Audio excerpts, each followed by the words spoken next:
অনেকদিন কৃষ্ণচন্দ্রকে জব্দ করা হয়নি যে, মনটা তাই কেমন যেন উস্কুস উস্কুস করছে। সেটা তো গোপালের জন্যে। গোপালই তো মুশকিল আসান হয়ে সব সামলে দেয়। প্রতিবারে সামলে দেয় বলেই কি আর এবারে সামলাতে পারবে?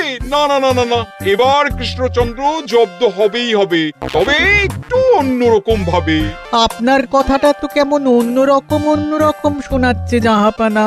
তাহলে তুমি শোনাও। কি জাহাপানা? আমার কত ধনরত্ন আছে সেটা কি তোমার জানা আছে উজির? না জাহাপানা, তবে জানার আগ্রহ আছে বিস্তর। শুধু তোমার কেন, আরো অনেকেরই আগ্রহ আছে শুনলাম, আর সেটা যতক্ষণ না জানা যাচ্ছে ততক্ষণ মনটা কেমন খচখচ খচখচ করে। করে বই কি, এই তো প্রশ্নটা শোনার পর থেকেই আমার মনটাই কেমন একটা উস্কুস উস্কুস করতে শুরু করে দিয়েছে।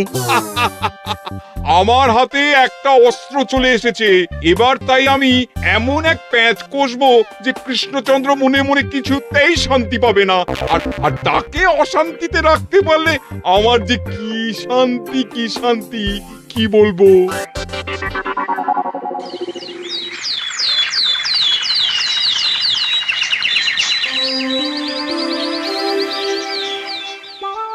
কি যে বলি, মানে এমন আমন্ত্রণ পেলে তো আর না বলা যায় না।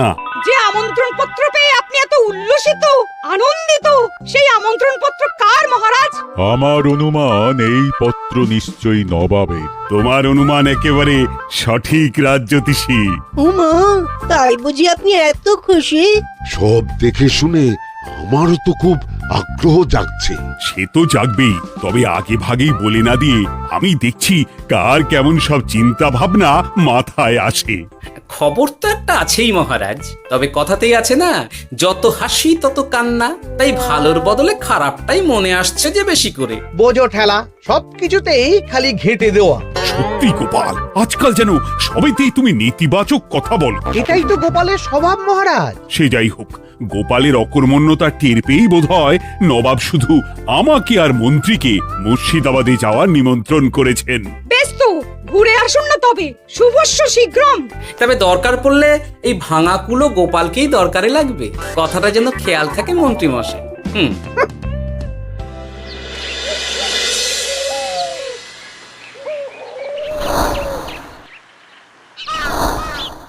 খেয়াল করেছো গিন্নি, আজকাল আমি কেমন কথায় কথায় গোপালকে চুপ করিয়ে দিচ্ছি? কেন গো, কি হলো আবার? হবে আবার কি, নবাব বাহাদুর আমাকে আর মহারাজকে নিমন্ত্রণ করেছেন তার খাস মহলে। ও শুনে যে আমার কি আনন্দ হচ্ছে। ও তাহলে এই ব্যাপার। আস্তে গিন্নি আস্তে, নবাবের ধন সম্পদ দেখার শখ মহারাজের অনেক দিনের। আমি শুনেছি নবাবের ওই খাস মহলের ভেতরেই নবাবের গুপ্ত কক্ষ আছে, যেখানে নবাব হীরা জহরত এসব রাখেন। একা তো সেখানে যাওয়া যাবে না, তাই এই মহারাজকে নিয়ে তুমি মুর্শিদাবাদে যাবে? যাবো তাই নয়, নবাবের গুণকীর্তন করে তার মেজাজ এমন ভালো করব যে নবাব সেখান থেকে কিছু দান খয়রাত করে ফেলবেন আমাকে। তবে না তো কি, গোপাল তো খেতে পাবেই না, গন্ধও শুঁকতে পারবে না। তুমি তো বারবারই চেষ্টা করো গোপালকে সরিয়ে দিয়ে বাজিমাত করতে, কিন্তু শেষ পর্যন্ত চিৎপাত হয়ে যাও। গোপালই তো তখন উদ্ধার করে, সেটা তোমার খেয়াল আছে তো? আমার মাঝে মাঝে সন্দেহ হয় গিন্নি, তুমি তলায় তলায় দল বদল করে গোপালের দলে চলে যাওনি তো?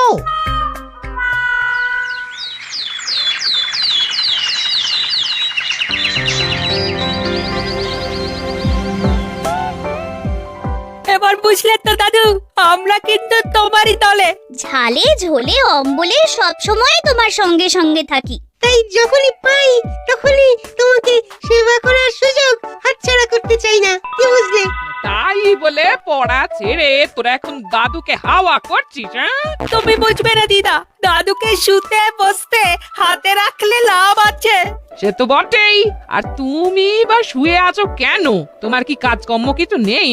পড়ে পাওয়া 14 আনা ছুটি কাজে লাগিয়ে কদিন ভাবছি দিব্যি গায়ে হাওয়া লাগাবো, বুঝলে গিন্নি? আর আমরা এসে সেটাই করে দিচ্ছি। সে তো দেখতেই পাচ্ছি, তা ছুটিটা কি শেষ শুনি? ওদিকে মহারাজ আর মন্ত্রীমশাই নবাবের কাছে গেছেন, তাই এদিকে আমি শুয়ে পড়েছি, এই আর কি। কথাতেই তো আছে, চাষি গেল ঘর, লাঙল তুলে ধর, তাই না গিন্নি? কথায় কথায় দাদু ভালোই দিয়েছে। কোথায় মহারাজ তোমাকে সঙ্গে করে নিয়ে যায়নি বলে তোমার আফসোস হবে তা নয়, উল্টে তুমি শুয়ে শুয়ে হাওয়া খাচ্ছ। আমার মন বলছে শুধু আমি নয়, নবাবও বাজাচ্ছেন ওদিকে।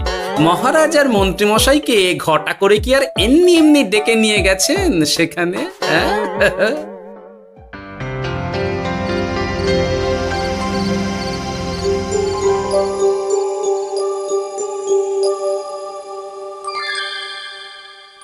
ডেকে নিয়ে এসে নবাব যে ঠিক কি করতে চাইছেন সেটাই তো বুঝতে পারছি না। অত বোঝার কি আছে মহারাজ? খাবো, শোবো আর গুপ্ত কক্ষে ঢুকে নবাবের সঞ্চয় দেখব, তাহলেই তো হবে। তাই কি আর হবে কে জানে। না না, জানতে তো আমাকে হবে। এখানে এসে তোমাদের কোনো অসুবিধা হচ্ছে কিনা সেটা আমাকে জানতে হবে না? আপনি কিচ্ছু ভাববেন না জাহাপানা, ব্যবস্থা সব করাই আছে। না না, এমনিতে কোনো অসুবিধে নেই, তবে একটা অস্বস্তি হচ্ছে বটে। আসলে মহারাজ বোধহয় মনে মনে ভাবছেন নবাব বাহাদুর নিশ্চয়ই তাকে ডেকে এনেছেন তার গুপ্ত কক্ষে কত মণিমাণিক্য ধন সম্পদ আছে সেটা দেখানোর জন্য। তাই নাকি? মানে এখানকার হিরে, সেখানকার চুনি, অমুক দেশের পান্না, তমুক দেশের মুক্ত। শুধু কি তাই, আরো কত কি। হ্যাঁ হ্যাঁ, সেগুলো যতক্ষণ না দেখতে পাচ্ছেন ততক্ষণ মহারাজ ঠিক স্বস্তি পাচ্ছেন না। এই যে কৃষ্ণচন্দ্রের যে আমার ধন সম্পদ দেখার প্রবল ইচ্ছা আছে সেটা আমার ভালো মতোই জানা আছে। তবে সবাইকে তো সবটা দেখাতে নেই, আর সবার জন্য সবটাও নয়, তাই না? তাই কি জাহাপনা? তাই গুপ্ত কক্ষের ভেতরে কি আছে সেটা না হয় না দেখাই থাক। না না, তোমরা বরং খানা পিনা করো গিয়ে, হ্যাঁ, বিশ্রাম নাও। উচিত তোমাদের খেয়াল রাখবে, কেমন? এই রে, এটা কি হলো? কি আবার হবে? তোমার পাল্লায় পড়ে মান সম্মান সব গেল। এর থেকে আমার কৃষ্ণনগরই ভালো।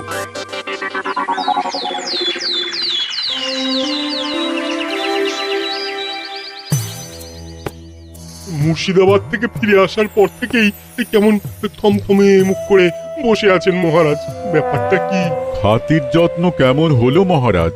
কোনো ত্রুটি ছিল নাকি? না না, তেমন কিছু নয়। তবে যে উদ্দেশ্যে নবাবের কাছে যাওয়া সেটাই তো সফল হলো না।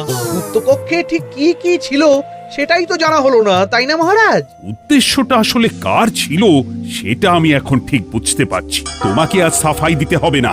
সেই বুঝবেন, তবে দেরিতে বুঝবেন। কি আর করা যাবে, ফলে যা হওয়ার তাই হবে। না না, তাই বলে নবাব যেভাবে তার গুপ্ত কক্ষে ঢুকতে না দিয়ে আমাকে অপমান করেছেন সেটা আমি মোটেই মেনে নিতে পারছি না। মহারাজের এই অপমানের শোধ তুলতে পারে একমাত্র গোপাল, আমি নিশ্চিত। ঠিক বলেছেন, গোপাল যদি দেয় কোনো চাল তাহলেই নবাব হবেন নকল। না না, এর মধ্যে গোপালের ঢোকার কোনো দরকার নেই। এটা মহারাজ আর নবাবের ব্যাপার। তুমি চুপ করো। কে কোথায় ঢুকবে সেটা আমায় দেখতে দাও। এখানে আর দেখার কি আছে মহারাজ? নবাবের মুখের ওপর তো আর কিছু বলা যাবে না। তুমি বলো গোপাল, সুযোগ পেলে তুমি নবাবকে পাল্টা শিক্ষা দিতে পারবে কিনা? সুযোগ পাওয়া যায় না মহারাজ, সুযোগ তৈরি করে নিতে হয়। তাই আমি সুযোগ তৈরিও করব আর তার সদ্ব্যবহার করব। আর এটাও বলে রাখছি, নবাবকে নাকাল করে সুদে আসলে আপনার অপমানের বদলা নিয়ে তবে ছাড়ব।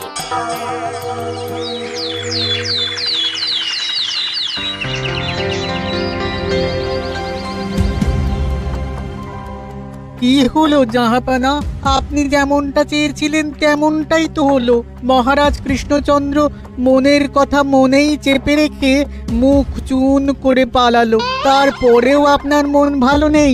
না না হুজির, ঠিক জমলো না। তার উপর আবার এই বেনামি পত্র। সে কি, মহারাজ কৃষ্ণচন্দ্রকে অপমান করে তাড়িয়ে দেওয়ার পরেও জমলো না? হ্যাঁ, আর কোন পত্রের কথা বলছেন জাহাপানা? কে পাঠিয়েছে, কোথা থেকে পাঠিয়েছে কিছুই বুঝতে পারছি না। তবে দু চার কথা যা লেখা আছে এতে, তাতেই তো চোখ কপালে উঠেছে। আমার খাস মহলের ব্যবস্থাপনায় নাকি ত্রুটি আছে, অতিথি আপ্যায়নে বিস্তর গলদ, সেটা আবার 5 কান? এই না মানে 1 কান হলো কি করে? কানাকানি হোক বা না হোক, জানাজানি হতে কিন্তু দেরি নেই। নাও থালা সামলাও, এদিকে গোপালও এসে হাজির। এমনি এমনি কি আর এসেছি জাহাপনা? আসলে মহারাজ এসে আপনার খাসমহলে ছিলেন বটে, তবে যে শয্যায় মহারাজকে শুতে দেওয়া হয়েছিল সেটা ছিল অসমান আর শক্ত। তাই আমি ছুটে এসেছি আপনার এইরকম নিম্নমানের সামগ্রী আর ব্যবস্থাপনা দেখার জন্য। এখানে আবার দেখার কি আছে? সবাই তো জানে নবাবের ধন সম্পদের কথা, এবার না হয় আমি নবাবের দৈন্য দশার কথা জানাবো সবাইকে। এসব কি হচ্ছে কিছুই তো বুঝতে পারছি না। প্রথমে এই পত্র, তারপর গোপালের অভিযোগ এই মাত্র। না না না না, এই রকম হতেই পারে না। কি হতে পারে না জাহাপনা? আমার শয্যায় কোনো গলদ নেই, আর এটা শুধু তুমি চোখেই দেখবে না, একবার শুয়েও দেখবে। আজ রাতটা তুমি আমার খাস মহলেই কাটাবে, আর ওই শয্যাতেই শোবে। হ্যাঁ, এই রকম করবেন না জাহাপানা, গোপালকে বিশ্বাস নেই, কখন যে কি করে ফেলবে তখন দেখবেন মাথা চাপড়াতে হবে। তবে এটাও শুনে রাখো গোপাল, যে গুপ্ত কক্ষ আছে যেখানে হিরে জহরাত প্রসাধনী সামগ্রী ইত্যাদি প্রভৃতি রাখা আছে, তার দরজা কিন্তু কোনো মতেই খুলবে না। সত্যি কথা বলতে কি, সেই গুপ্ত কক্ষ দেখার স্বাদ আমারও ছিল বটে, তবে কি আর করা যাবে, নবাব যেমন বলবেন সেটাই মেনে নিতে হবে। তবে মনটা আনচান করবে, এই আর কি। যাক, গোপালের মনের মধ্যেও অস্বস্তি ঢুকিয়ে দেওয়া গেছে তাহলে। বাবা, ছুঁচ হয়ে ঢোকার সুযোগ পেয়েছি, এবার ফাল হয়ে বেরোবো।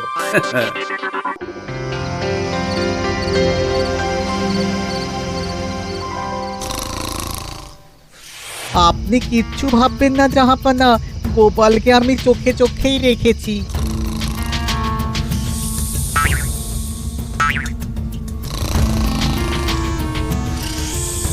কিন্তু দেখে তো মনে হচ্ছে গোপালের শুতে কোনো অসুবিধা হচ্ছে।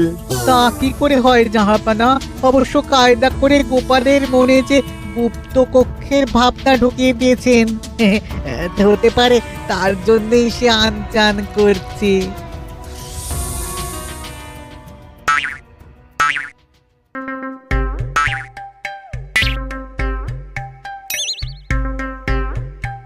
ওই দেখো, গোপাল হঠাৎ কি শুরু করেছে। তাই তো, কিন্তু কি করতে চাইছেটা কি? কি হলো গোপাল, কিছু বলবে নাকি? কি আমি কোথায়? ও, এটা তো রাসমহলই মনে হচ্ছে। এখানেই তো তুমি ছিলে, কি মুশকিল। আচ্ছা, তোমার অসুবিধাটা ঠিক কোথায় হচ্ছে বলো তো? না না, শুতে তেমন কোনো অসুবিধা বোঝার আগেই তো অন্য অসুবিধে শুরু হয়ে গেল। আসলে সত্যি সত্যি তো আর গুপ্তকক্ষে ঢুকতে পারিনি, তাই স্বপ্নে ঢুকেছিলাম মনে হলো। তারপর সেখানে ঢুকেই দেখতে পেলাম বস্তা বস্তা ধনরত্ন। আমি তো সেই বস্তার ভেতরে হাত ঢুকিয়ে সেগুলোকেই দু হাত দিয়ে তুলছিলাম। এবার তো বুঝতে পেরেছো যে তুমি স্বপ্ন দেখছিলে। এবার ঠিকঠাক ঘুমো তাহলে।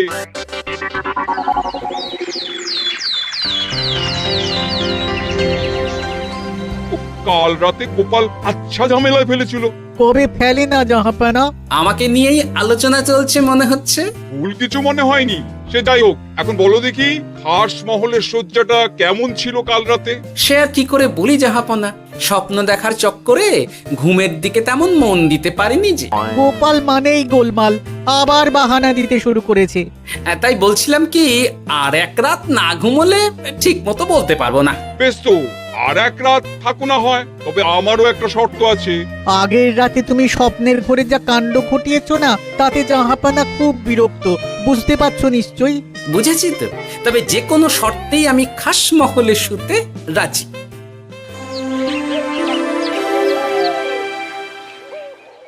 আমার এক কথায় রাজি হয়ে গোপাল নবাবের কাছে ছুটে গেল, কিন্তু কই, এখনো তো ফিরে এলো না। এমনও তো হতে পারে মহারাজ যে নবাব গোপালকে আটকে রেখেছেন। হ্যাঁ, কেন? গোপাল তো দাবি করে যে সে তার বুদ্ধির জোরে যে কোনো বাধা বিপত্তি থেকে বেরিয়ে আসতে পারে। এবার তাহলে ফেঁসে গেল কি করে? না না, গোপালের কোনো বিপদ হবে না, দেখবেন গোপাল এবারেও ঠিক বেরিয়ে আসবে। হ্যাঁ, গোপাল আসবে হেসে হেসে, মহারাজ দেখবেন বসে বসে।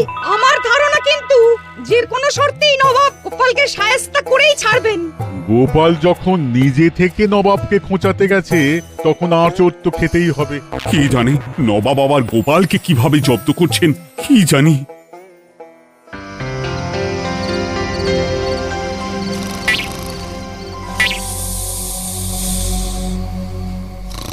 ব্যবস্থাপনায় কোনো ত্রুটি নেই জাহাপানা, তবে আজ গোপালকে না আচ্ছা জব্দ করা হয়েছে জাহাপানা। গোপালকে আজ আর বালিশ দেওয়া হয়নি।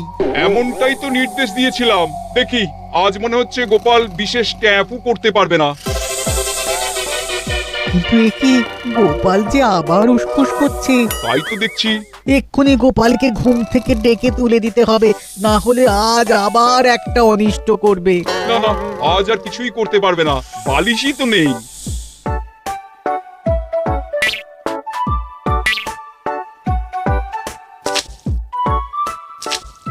এ কি, গোপাল তো আবার শুরু করে দিয়েছে। ধরো ধরো ধরো, এক্ষুনি ধরো ওকে। আরে ওঠো ওঠো, জেগে ওঠো গোপাল। আরে হচ্ছেটা কি? আজ আবার তোমার কি হলো? এ হে, আজ আবার একটা গন্ডগোল করেছি মনে হচ্ছে। গন্ডগোল বলে গন্ডগোল, জল ছড়িয়ে কি অবস্থা করেছো দেখো। আমার কোনো দোষ নেই, কিন্তু সেই আবার গুপ্তকক্ষের স্বপ্ন এলো আর গোলমাল হয়ে গেল। আজ আবার কেমন স্বপ্ন এলো?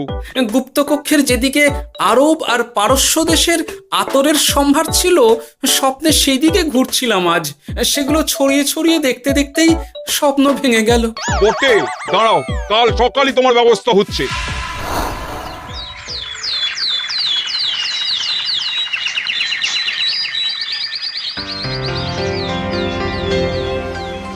গোপালের বিদায় করার ব্যবস্থা পাকা হয়েছে তো উজির? কি যে বলেন জাহাপানা, আপনি কিছু করতে বললে আমি কি সেই কাজ ফেলে রাখি নাকি? কি ব্যবস্থা করলে শুনি? তোমার তো আবার 18 মাসে বছর। এবারে আর সেটা বলতে পারবেন না। ঘোড়ার পিঠে চেপে এতক্ষণে হয়তো গোপাল কৃষ্ণনগরে পৌঁছেও গেছে। যাক, আপদ বিদেয় হয়েছে তাহলে। সর্বনাশ হয়ে গেছে জাহাপানা। আবার কি হলো? গোপাল তো ওই খাসমহল ছেড়ে যায়নি, উল্টে কোথা থেকে একটা ওই ঢেঁড়া জোগাড় করে এনে ওই সবকিছু ঘেঁটে দেওয়ার চেষ্টা করছে। বোঝো ঠেলা, এবারে নবাবই দেখুক কি করে সামলাবে।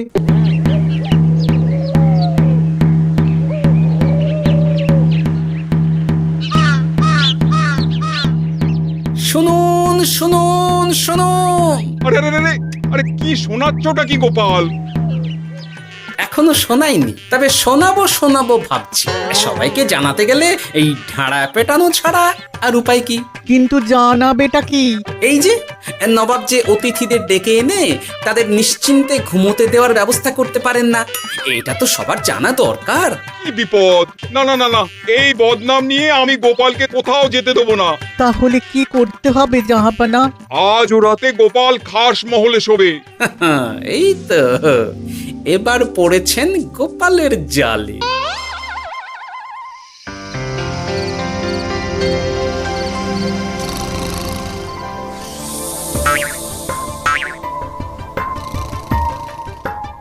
আজ গোপাল নিশ্চিন্তে ঘুমোবে। স্বপ্ন অস্বস্তি হওয়ার মতন কিছুই হবে না আজ। গোপালকে ভরসা নেই জাহাপানা, কখন যে কি করে ফেলে বলা তো যায় না। না না, আমি নিশ্চিত আজ আর কিছুই হবে না।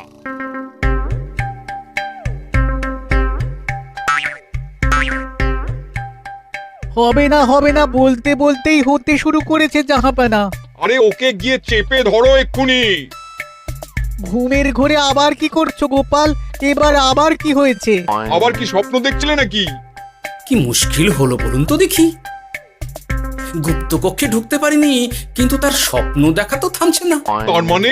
আজ স্বপ্নে দেখছিলাম গুপ্তকক্ষের একদিকে দামি দামি রেশমি কাপড়, মসলিনের বিপুল সম্ভার, ওই সেগুলোই টেনে টেনে দেখছিলাম আর কি। তাই বলে পর্দা ধরে টানাটানি করতে হবে? ওই দেখুন, ওগুলোকেই তো মসলিন ভাবলাম। না না না না, এবার আমি মনে মনে স্থির করে ফেলেছি এই ঝামেলা থেকে বেরোবার একটাই উপায়, আর সেটাই এবার আমি করব।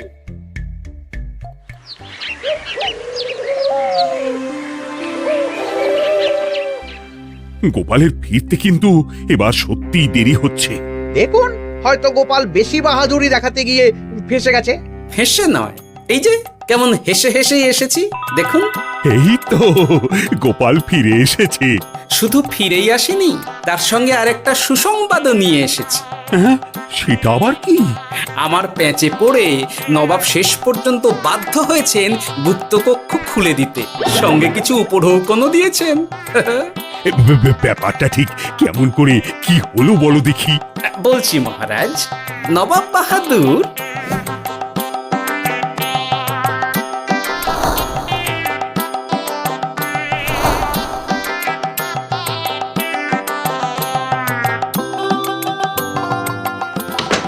এসো গোপাল, তোমার জন্য আমি গুপ্ত কক্ষের দরজা খুলেই দিলাম।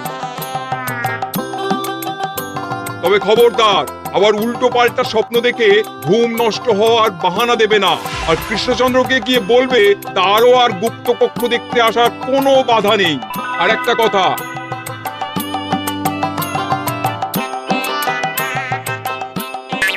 এইসব নিয়ে খুশি থাকো। তবে নবাবের খাস মহলের নিন্দে করে আবার ঢেঁড়া পিটিও না যেন। এমনিতেই সেই অভিযোগপত্র নিয়ে নবাব বাহাদুর চিন্তিত। সেই চিন্তা ঝেড়ে ফেলুন জাহাপনা, কারণ ওটা আমারই দুষ্ট বুদ্ধির ফল। অবস্থা বুঝে ওই ব্যবস্থা আমিই নিয়েছিলাম। হ্যাঁ, আগে হ্যাঁ। সাবাস গোপাল, তুমি তাহলে শেষমেশ যে কোনো উপায়ে নবাবকে মাথা নোয়াতে বাধ্য করলে। আপনাকে কেউ অসম্মান করলে আমি যে নিজেকে সামলে রাখতে পারি না মহারাজ। সত্যি গোপাল, তোমার তুলনা হয় না।